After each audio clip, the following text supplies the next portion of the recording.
The social media giant Meta is expanding efforts to identify images created by artificial intelligence as the nation moves further into the election year. Today, the company announced that it will add a label to AI-generated images on its social media platforms. Tarek Miner is joining us. He spoke with a computer expert about the challenges that Meta faces and how you can spot these AI artificial intelligent images yourself. Tarek? Yeah, Meta's CEO, Mark Zuckerberg, who owns Facebook, Instagram, and Threads, says the company is building new tools. They're going to identify this AI-generated content, or try to, and they're going to label them so users will know that you're looking at a deep fake. Now, a local computer expert tells News4Jax, though, catching all the AI-generated content is going to be a challenge, with technology only getting better.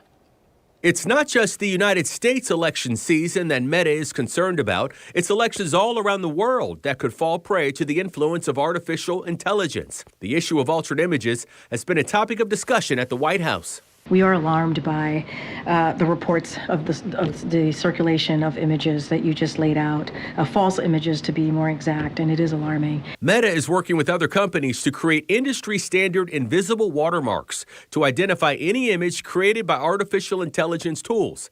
Even though the election season is top priority, Meta is promising to label any content that's not real. That includes images of celebrities like Taylor Swift, who was a recent victim of virtual impersonation.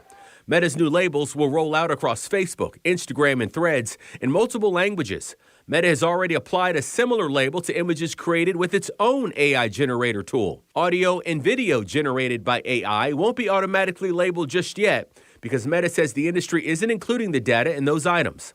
News4Jax asked internet networking security consultant Chris Hamer if AI will soon be able to create a product that can't be identified by social media companies. You're kind of talking about two bulldozers pulling on the same chain. One wants to be able to continue to identify AI generated images and videos and audio and scripts and books and everything else, whereas the AI side of it says we need to be able to generate material that is not detectable as AI. Who's going to win? It depends on who has the greater resources and the better vested interest. Hamer says the only thing that could slow the growth of AI deepfakes is legislation that would make certain aspects of AI illegal.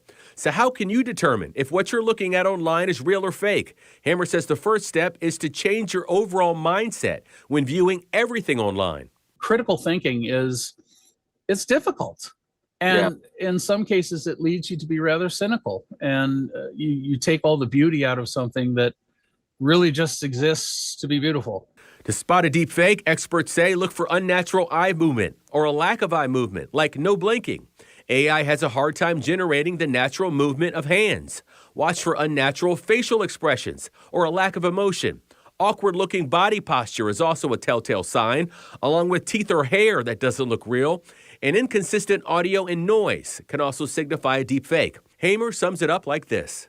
People are going to have to use their brains more and believe the internet less.